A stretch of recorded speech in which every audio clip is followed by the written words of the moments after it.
vamos a uma mensagem que me foi colocado na mente, baseado aí em Gálatas 3, 23. Gálatas 3, versículo 23. O tema é: antes que viesse a fé. Antes que viesse a fé. Nós vamos discutir algumas coisas aqui que eu creio que vai ser de grande valor para mim e para você. Assim é? Não quero deixar de sempre avisar os irmãos que você deve ouvir essa mensagem no mínimo 2, 3 vezes, para você entender bem o sentido da palavra, porque é a palavra revelada, né? Então você tem que ouvir 1, 2, 3 vezes para que você possa sentir fortalecido totalmente, porque essa palavra ela é viva e eficaz. Ela cumpre naquilo a qual ela foi designada. Ela é viva, ela tem ação, é o verbo vivo, é Cristo. Assim é? Então Gálatas 3, 23 diz aqui: mas antes que viesse a fé, estávamos sob a tutela da lei, e nela encerrados para essa fé que de um futuro haveria de revelar-se, de maneira que a lei nos serviu de aio para nos conduzir a Cristo, a fim de que fôssemos justificados por fé. Mas tendo vindo a fé, já não permanecemos subordinados ao aio, pois todos vós sois filhos de Deus, mediante a fé em Cristo Jesus. Assim é? Então aqui, Paulo, na edificação, lógico, me conserta, na fundamento, trouxe instruções para que nós pudéssemos entender no século 21 qual é a vontade de Deus para nós. E Paulo, ele foi ao terceiro céu e essa palavra foi revelada para ele. Então, quando ele falava, as pessoas que ouviam não entendiam.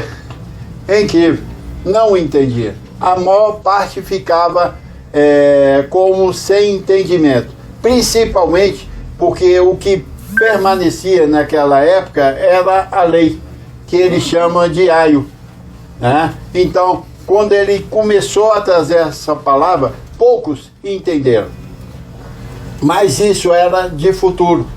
É uma palavra que futuramente viria a ser revelada para nós no século 21.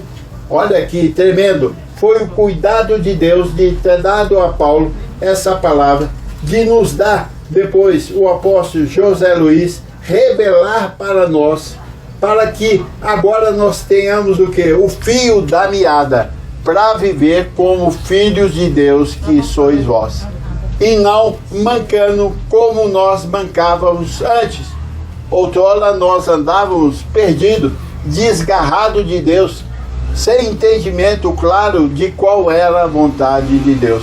Que, no entanto, nós fazíamos os que fazem os crentes hoje, buscar Deus. Quem busca é porque não tem.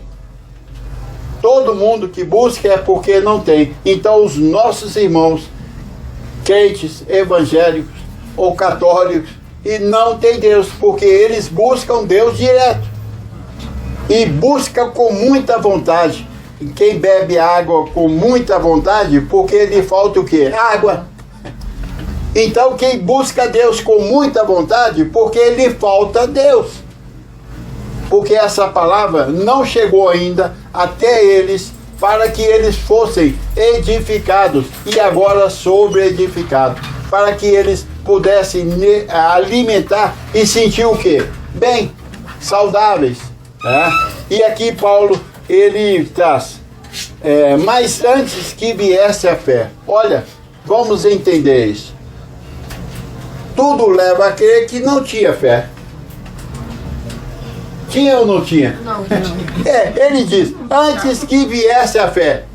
Então a fé não estava lá. Qual? A fé de Deus. Havia uma fé sim, que era a fé do homem. Ele se esforçando para acreditar em Deus. Era a fé em Deus. E aqui Paulo diz, mas antes que viesse a fé, porque ele estava trazendo uma novidade para a igreja, que a verdadeira fé era a fé de Cristo. Aqui em Romanos 2:12, aliás, Hebreus 12:2, olha aqui que é algo interessante. Olhando firmemente, Hebreus 12:2, olhando firmemente para o autor e consumador da fé, Jesus. Então, antes de Jesus, a fé era a fé de homem. É o homem esforçando para acreditar em Deus. Que, no entanto, certa feita, Jesus na terra, vivendo a lei, ele no barco, no mar, começou um grande vendaval, um maremoto. E os discípulos desesperados, e Jesus dormindo. E o barco lançado pelo vento para cá, para lá, e os discípulos, nós vamos morrer. Ô mestre, acorda aí! E ele tranquilo. Porque a fé, ela descansa, porque você tem convicção, certeza. Então você não tem dúvida. O que gera distúrbio emocional é o que? A dúvida. Mas como a fé não estava lá ainda, e ele levantou e mandou que o tempo parasse, e o tempo submeteu a ele, eles ficaram abismados. E Jesus disse, homens de pequena fé. Então, tinha gente, pessoas ali, que acreditavam em Deus, e era uma fé enorme. E tinha aqueles que acreditavam pouco, então eles tinham uma pequena fé. Mas Paulo, quando foi levado ao terceiro céu, ele viu uma fé que diferenciava de todas aquelas que ele tinha visto em Israel, na vida com Deus, até dele mesmo. Ele diz aqui em Gálatas, ele fala, mas antes que viesse a fé, porque essa fé não havia destacado, ele diz, estávamos sob a tutela da lei e nela encerrado. Então a lei impedia que eles tivessem o que? A verdadeira fé. Aí ele diz, para essa fé que de futuro haveria de revelar-se. Então era uma fé que estava preparada para ser revelada. E essa fé seria uma fé que não era do homem, a fé que era o que? Dom de Deus. Lá em Efésios 2:8 ele diz, pela graça sois salvos, mediante a fé. Isso não vem de vós, é dom de Deus, não de obras, para que ninguém se glorie. Olha como é especial essa vida cristã nossa em pleno século 21. É uma vida de uma comunhão profunda com Deus, porque temos uma fé que vem do Senhor. E essa fé nos leva a ter uma comunhão íntima com Deus. Não é aquela fé que você só fala para justificar a sua e a minha religiosidade. Não, é uma fé que faz com que o meu relacionamento seja forte com Deus. Assim é, Bessa? Então, para essa fé que de futuro haveria de revelar-se, de maneira que a lei nos serviu. A lei foi boa? Foi, abençoada. A lei foi excelente. Olha para você ver, Paulo diz, de maneira que a lei nos serviu de aio, para nos conduzir a quem? A Cristo. Então você e eu jamais teria conhecido Cristo se não houvesse a existência da lei. Então nós louvamos a Deus pela lei. Aí ele vem dizendo, de maneira que a lei nos serviu de aio para nos conduzir a Cristo, a fim de que fôssemos justificados por fé. Porque a lei não justificava. A lei era olho por olho, dente por dente. A alma que pecar, essa morrerá. Era o castigo de quem vivia na lei e não cumpria os 612 mandamentos da lei. Era terrível. E ele diz, a fim de que fôssemos justificados por fé. Então a fé em Cristo e a fé de Cristo, o que ela fez? Nenhuma condenação há para aqueles que estão em Cristo Jesus. Não existe condenação. Ah, mas eu errei. Conserta. Porque o sangue de Cristo, o que ele fez? Nos brindou de toda a maldição agora de Deus. que tinha na lei. A lei, quem pecasse, morreria. Na graça, como a lei não existe, então o pecado foi sacado, tirado, porque Jesus, o Cordeiro de Deus, tirou o pecado do mundo. Então não há condenação para nós. Aí você diz, não você como muitos já me disseram, então é fácil demais, pastor. Essa vida é fácil demais. Falei, por que tem que ser difícil? Me explica. Você quer se condenar? Se Deus deu ao seu Filho, Cristo, que morresse por nós na cruz, nos livrasse do pecado do mundo, você vai contrariar a vontade de Deus? Não justifica. Porque você quer carregar a cruz. Você quer viver uma vida sob maldição? E diz o Senhor, nenhuma maldição, condenação há para aqueles que estão em Cristo. Então Ele nos dá um presente e você e eu, vendo a nossa vida, fala, então, é fácil. O Senhor nos deu uma vida fácil na graça. Porém, nós, contaminados que somos, queremos que ela seja difícil para justificar os nossos erros. Nenhuma condenação há. Quer dizer, quem tentará acusação contra os eleitos de Deus? É Deus que nos justifica. Não existe condenação e acusação de erro nenhum. Um filho de Deus sendo revelado disso, o que ele vai fazer? Glorificar a palavra ao Senhor e diz, recebo Deus, eu sou o seu filho. Eu sou o seu filho e por isso sou merecedor da tua bênção que nos enriquece. A vida na graça é uma vida mais fácil do que uma vida na lei, meu irmão. A lei, se você deixasse de cumprir uma vírgula, você era condenado por Deus, não é pelos homens. Na graça, nenhuma condenação há. Há o quê? Hoje uma semeadura da minha carne por falta de entendimento, e a carne, quando semeia, ela faz eu colher corrupção, uma vida estragada. Mas graças ao Senhor que nos revelou a sua graça, e agora está endireitando a minha e as suas veredas, para que você e eu tenhamos uma vida de paz. Ele diz, a paz de Cristo é o hábito do seu coração. Então quem tem Cristo tem paz. Você pode passar por tribulações, angústias e dores, mas você sente um gozo no seu interior, uma paz que te confirma que você é mais que vencedor. Que aquela leve e momentânea tribulação produzirá em vós eterno peso de glória. Então, olha, essa fé que de futuro haveria de ser revelada, se revelou agora, após a edificação. Antes da edificação, todos nós estávamos debaixo da lei, e nela encerrados. Quer dizer, eu pude colocar aqui, encerrados, prisioneiros,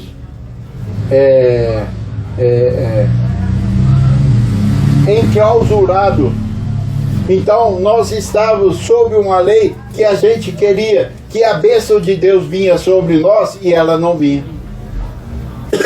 Porque a lei nos enclausurou. Quer dizer, nos aprisionou de tal forma que você não conseguia ouvir o Senhor em lugar nenhum. Era só, eu acho que Deus falou, eu acho que Deus falou. E de repente a sua vida estava em angústias e dores. Olha, abençoado, agora não, nós temos a visão correta. A lei foi boa, ela foi o aio que nos conduziu a Cristo Jesus. Então agora nós temos o que? Paz para com Deus. Assim é? Assim é. Então, aqui em Gálatas 3,14, vamos ver aqui, 3,14 ele diz, para que a bênção de Abraão chegasse aos gentios em Cristo Jesus, a fim de que recebêssemos pela fé o Espírito prometido. É o que Paulo traz. Depois que ouvistes a palavra da verdade, o evangelho da vossa salvação, tendo uma vez nele crido, fostes o quê? Selado. O Espírito da promessa chegou até nós. E quem tem o Espírito tem o quê? Deus. Ou não sabeis que sois santuários de Deus e que o Espírito de Deus habita? Ele não visita, ele habita em mim, habita em você. Então você na terra está o quê? Seguro. Podemos passar por várias tribulações, mas nós temos a segurança, a certeza de dias melhores. E alcançaremos a transformação dos nossos corpos. Assim é? Você crê nisso? Eu creio. Então, abençoado, é o que ele diz: mas antes que viesse a fé, estávamos sob a tutela da lei, e nela encerrando, até o dia que ela fosse revelada em nós. Uma vez revelada, você e eu estamos o quê? Livres. Para viver uma vida gozosa, uma vida com fé, agora não em Deus, mas a fé em Cristo Jesus. Que diz: ninguém vai ao Pai senão por mim. Se a minha fé não estiver em Cristo, eu não alcançarei promessa nenhuma de Deus sobre a minha vida, sobre a tua vida. Mas se a minha fé estiver em Cristo, o ressuscitado, não o de Nazareno, nós vamos receber a bênção multiplicadora, que quer dizer, você está liberado para ter sucesso por Deus em tudo quanto você intentar na terra. Então, nós somos liberados para ter o quê? Sucesso. Você recebe isso? Então, parte para o sucesso. Parte para o sucesso. Ah, não, agora não dá tempo. Você está vivo. Só não tem tempo para quem partiu. Ele diz que não cansemos de fazer o bem, porque ao seu tempo ceifaremos, se não desfalecemos. Então você já morreu? Não, você está bem vivo. Então você pode desfrutar do melhor dessa terra. É só partir para cima. É lógico que toda ação tem reação. O sucesso não é varia de condão, mas é uma vida de fé em fé. É como diz Salomão, que o caminho do justo é como a luz da aurora, que vai brilhando, brilhando, brilhando, até o dia ser perfeito. Então demanda o quê? Tempo. Por isso que tem a fé permanece. Ela não deixa você e eu fraquejarmos. Ela nos impulsiona para frente. E aí alcançaremos essa bênção que é tremenda. Então, nós temos a fé hoje em Cristo e não a lei. Hoje você não paga preço mais. Eu lembro que eu pagava um preço violento. Eu subia para os montes e ali eu ficava: Senhor, Senhor, Senhor, e falava em língua, e clamava, até saía bem dali, porque eu descarregava toda a minha tristeza. Mas logo que chegava lá embaixo, que a situação era eu me sentia novamente bolado monte. Porque não tínhamos a palavra, o escudo da fé, a espada do Espírito, que é a palavra, para combater o bom combate. E agora nós temos. Assim é? É fácil? Não. Não é fácil. Porque você tem a sua carne que te impede. Então você luta espírito com carne. Mas na medida que você vai crescendo, você vai reinando e conquistando. Né? Você vai diminuindo a carne, né? Isso. Jesus diz: sem mim nada podeis fazer. Então nele nós somos mais que vencedores. Assim é, Bessão. Então, antes que viesse a fé, nós estávamos arruinados. Depois que veio a fé, essa lei nos serviu de aio para nos levar a Cristo. E ele disse: eu vim para que tenham vida, e vida com abundância. Então, para nós todo dia é um dia de sucesso. Você tem que chegar no final daquele dia e dizer: hoje foi o meu melhor dia. Hoje foi meu melhor dia. E o que não deu hoje, certamente amanhã vai dar. Porque eu sei em quem eu coloquei a minha confiança. Foi no Senhor que criou os céus e a terra e tudo quanto nela há. Então eu sou perfeito, completo, abençoado, mais que vencedor, próspero, rico, curado e sarado pela chaga de Cristo. Sou uma nova criação na terra. Isso, e assim avançamos, meu irmão. Porque Deus não se agrada daqueles que retrocedem. E nós não somos desses. Nós somos daquele que avançamos. Assim é. E eu recebo que os internautas estejam ouvindo essa palavra e o Espírito esteja revelando para eles, porque são filhos de Deus, separados para viver o melhor de Deus na terra. Assim é, receba, essa é a palavra de Cristo nessa noite. Padre, assim é.